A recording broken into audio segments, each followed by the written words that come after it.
Tonight's broadcast presented by Invesco QQQ, the official ETF of the Big East Conference. Good evening. So happy to have you with us. I'm Sam Kuperman. That's Steve Pannone. And Steve, these teams met here just about a year ago in the Big Five championship game, and Temple won that one, holding Villanova to 3 for 20 from outside the arc. We'll see if Villanova can get some revenge tonight. Yeah, that was a back-and-forth game to that fourth quarter. As you mentioned, Sam, the Temple defense really shut down Villanova from the perimeter in that game. That'll be a key again tonight. Villanova likes to shoot threes, and Temple's defense. Yeah, 13 of them for the Owls. Mentioned Temple's been good at the line this year, but not that time. Should be enough time here for Villanova to get a shot off. Bosco on the move. Kick out, three, Allen. It has been her half. Ryan Allen again. An outstanding play by Bosco. So Sacred Heart punts on its second drive. Villanova punted on its second drive. See if third time's a charm for the Wildcats. Down 3-0 here in the first. Mace, the tailback. Oh, that's a nice shifty move. Mace, turning on the Jets. Jabril Mace down the sidelines. He stays on his feet, and there he goes. What a bounce back for Mace. Touchdown Wildcats. 80 yards and no flags, and with just what the Wildcats needed. County. Make it Montco this season by visiting valleyforge.org. Now it's time for our player of the game. He's right here front and center, Mr. Duke Brennan. 8 for 8 from the field, career high 24 points to go along with 9 rebounds tonight. Just take us through your performance.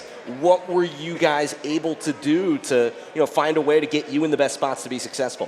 First of all, thank you guys for having me out here. South Jersey Top Guns will take on the Evesham Tortugas, and we're looking forward to bringing you coverage in just a moment. Happy to have you with us today. I'm Sam Kuperman. That's Dan Caldwell. And Dan, a fast-moving sport, hockey and sneakers, and fast growth for this league, founded in 2020. Certainly one thing to focus on here, Dan, for folks that are seeing this sport for the first time.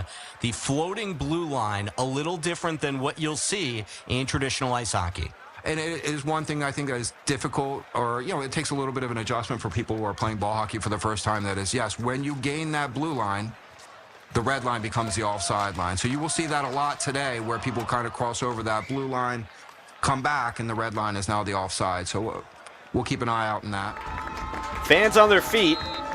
You figure Nate Little, 25 in black, is going to be an option here. If I'm Philadelphia, I want to score.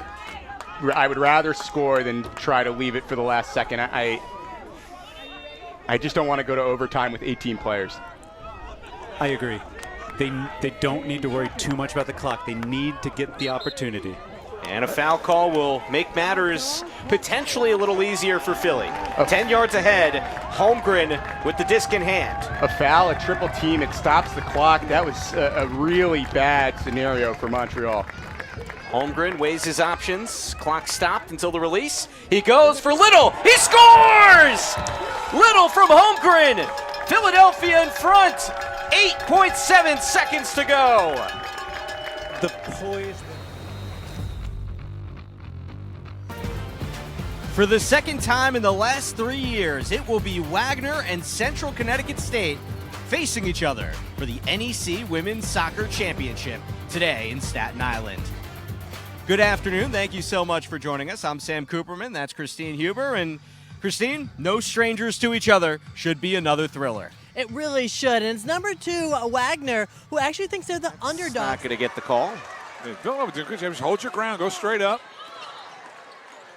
McCurry downhill. Oh, she lays it in. Bryn McCurry with the layup. Goes coast to coast. You can see why they're so glad to have her back in the fold this year. Healthy and active. Yeah, she was really coming on late in her freshman year. And then the unfortunate injury to make her miss all of last year. Craig was dared to shoot it and batted around. Villanova secures one and done. The team rebounding, all the guards involved as well. Ntambu. And Carter lays it in.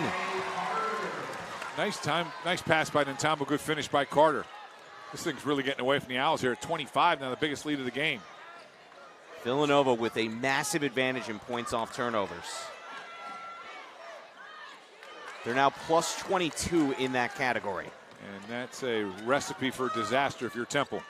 Yeah, you can go up and down the stat sheet and point to different things, but that certainly jumps out. That kept Villanova in it early when they couldn't find their shot in that first. Zip it around the arc. Carter from 3. Bottom.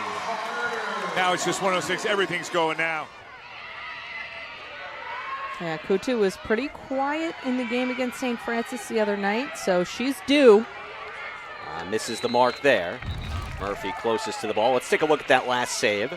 I know, I can't wait to do this again. Great spin dodge from Lucia, and where to go, where to go? Oh, there it is. Yeah. Trooper Price coming off a career game, 10 tackles against Monmouth last year behind Cole Kozlowski, who transfers to UCF. And it paves the way for Trooper Price, who has been the leader of that defense. His communication skills have been vital to the Colgate defense. 3rd and 12, Villanova. Let's see if they looks like they're going to bring pressure again. Force the ball out of McQuaid's hands. Line to gain is across their own 37. McQuaid. Colella hangs on. What a play by Luke. That ball went through his hands and it hit him right in the chest, and he's able to grab it, but a huge conversion and a really good throw by McQuaid. I think Colella might have went up a little bit early, mistimed his jump a little bit, but the end result worked out as a really nice grab after it went through his hands. Huge play here in the game. That's a really good effort. He was at the top of his jump and able to come down with it. 19-yard completion to Luke Colella. Over 100 yards in his debut. McQuaid going long again. This time Kopecky. He's got it. Touchdown Wildcats. That's a huge play. No flags. And the Wildcats answer and go ahead 23-13 with the PAT pending.